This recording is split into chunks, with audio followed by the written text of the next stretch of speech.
Good evening and thank you for joining us for KREM 2 News at 6 and happy Friday everyone. I'm Mark Hanrahan. Whitney is off tonight. A week-long manhunt spanning multiple states ended in gunfire and another carjacking and eventually an arrest in Haugen, Montana this morning. 30-year-old Jesse Spitzer was spotted in Kellogg last night driving a stolen car. Shoshone County deputies and U.S. Marshals chased after him as he drove east on I-90. Deputies put down spike strips, but even with blown tires, deputies say Spitzer kept on driving before finally exiting the freeway into Wallace, all the while firing a gun several times. Spitzer then got out of that stolen car and carjacked a couple at gunpoint, and then he took off east. Tonight at 6:30, we'll have a live report from North Idaho. Our Kyle Simchuk is speaking exclusively with the couple who was carjacked as part of that crime spree. Well, we are learning more tonight about the man suspected of assaulting two women in Manitou Park. The Fairchild Airman was arrested yesterday. He made his first court appearance this morning, where we learned this may not be the first time he's done something like this. KREM 2's Cody Proctor joining us live in the newsroom tonight to break down the details. Cody? Mark, 26-year-old Devontae Hardin pleaded not guilty this morning to 2 counts of fourth-degree assault with sexual motivation. Police arrested him yesterday with help from the Office of Special Investigations at Fairchild Air Force Base. According to affidavits of probable cause, on January 20th, Hardin ran up to 2 women he didn't know, one of them a high school student on her way to school, and groped them before taking off. Those assaults happened in the area of 17th and Grand and near the Conservatory and 21st. According to the Spokane Police Department, undercover officers went to the Manitou area after hearing the reports and noted Hardin as a person of interest.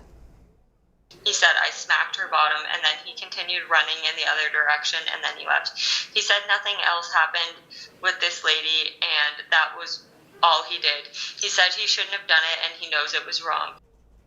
Hardin's bond was increased to $5,000. In court, it was revealed he has a pending assault with sexual motivation charge out of Poulsbo, stemming from an alleged incident back in June. That was filed a day before the Manitou Park assaults. The judge today also said there are pending charges in the U.S. Office of Special Investigations that are of a sexual nature.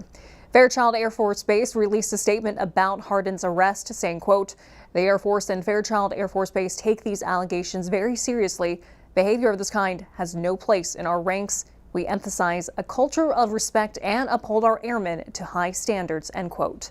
Reporting in the newsroom, Cody Proctor, KREM 2 News. Cody, thank you very much. The East Valley School District says it is transitioning grades to remote learning next week. Only the middle and high schools will transition online, with elementary schools in the district staying in person.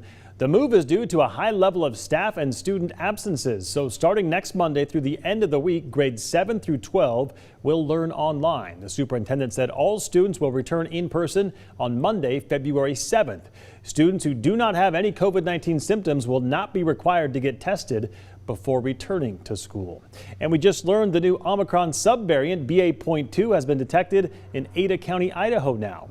According to the Idaho Department of Health and Welfare and the Central District Health, they announced the first confirmed infection this morning. The original Omicron variant BA.1 is currently causing 98% of all COVID-19 infections in Idaho. As of now, not much is known about the severity and illness and infectiousness of the subvariant, and it has been identified in 22 states and 40 countries so far. In Spokane County, health officials are opening more COVID testing sites. The new site opened today in the Denny Murphy Chaz Clinic parking lot in Spokane. It'll be open Tuesday through Friday from 9 a.m. until 5 p.m. and Saturdays from 9 a.m. until 4 p.m. The site will accept walk-ins and appointments. Appointments are encouraged but not required. If you need to make an appointment, you can schedule it online with Curative on their site. Or on site rather. This comes after a similar site opened at the Meade Union Stadium yesterday, giving Spokane residents 2 new testing sites. Looking now at the latest coronavirus data in Spokane County, the Spokane Regional Health District reported 1,551 new cases today. Right now, 208 people are hospitalized with COVID in the county. SRHD says they are experiencing an extremely high volume of data from both the state and the county, and they are also seeing staffing shortages. So because of this, there may be delays in reporting, and they are encouraging everyone to look at the trends rather than daily case numbers because of this. Meantime, in North Idaho, the Panhandle Health District is reporting 284 new cases today. About 4,700 cases are backlogged right now. Currently, 100 people are hospitalized, and that number has not changed since yesterday. Well, free N95 masks have now arrived in Washington. In all, 400 million masks from the national stockpile are being sent all across the country. You can pick up your free masks at local participating pharmacies. There is a limit, though, of 3 per person. The Washington State Department of Health does not have a specific list of locations just yet, but the CDC says any pharmacy that distributes vaccines will also have those N95 masks. All right, let's talk weather, where the sunshine has been a welcome sight, as well as the longer days we've been finally having here in the inland Northwest. Let's get over to meteorologist Michelle Boss. Michelle, we finally made it to the weekend. What's it looking like? Yeah, so we did see some fog this morning, but fortunately saw some filtered sunshine this afternoon. But because visibilities went down below a quarter mile at the Spokane airport, we did break a record for the most number of foggy days in January, and that's 19. We had 18 days of dense fog back in 2009, 2015, and 2016. And right now, fog not really a big problem anywhere across the inland Northwest. Visibilities around 10 miles just about everywhere. But we do have some clouds, mainly some cirrus clouds across far eastern Washington and North Idaho, but central Washington has been kind of stuck in the low clouds all day. They did not get to enjoy any sunshine. Temperatures are a little bit chilly out there, mostly in the 20s, upper 20s in Omak and Grand Coulee, 27 in Spokane and Coeur d'Alene, lower 20s up in Sandpoint, and still hanging on to the lower 30s in Lewiston. Here's a look at the next 12 hours. Pretty quiet weather heading into the weekend. We'll see some patchy fog and then partly sunny skies. But starting off kind of chilly in the upper teens to lower 20s tomorrow morning, with the high just above freezing. A little bit of rain and snow on the way for your Sunday, and then looks like cold but relatively quiet weather for this upcoming week. Sounds good, Michelle. Thank you very much.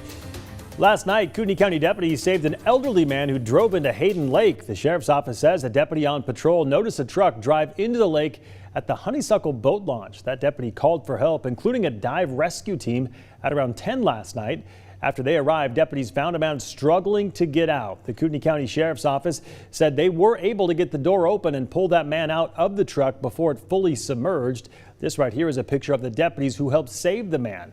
The driver was taken to the hospital and treated for hypothermia.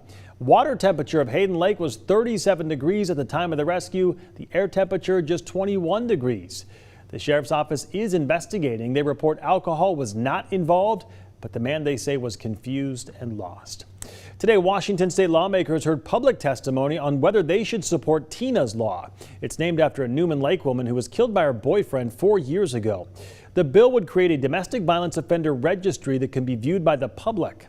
KREM 2's Amanda Rowley shares what people on both sides had to say about that this morning. Tina's Law is named after Tina Stewart. On Thanksgiving 2017, Tina's boyfriend beat her to death. A judge sentenced him to 16 years in prison. Tina's family has spent the last 4 years fighting for change in the form of a registry of domestic violence offenders. Tina's Law has been proposed to the Washington state legislature now 3 times. Her uncle, Don Estes, is the primary promoter of this bill. We want the most violent of violent offenders held accountable. In public testimony today, Estes argued there are already registries established or proposed for animal abuse offenders. So why not one for violent offenders? I have a list, 10 states, including Washington state, animal abuse registries.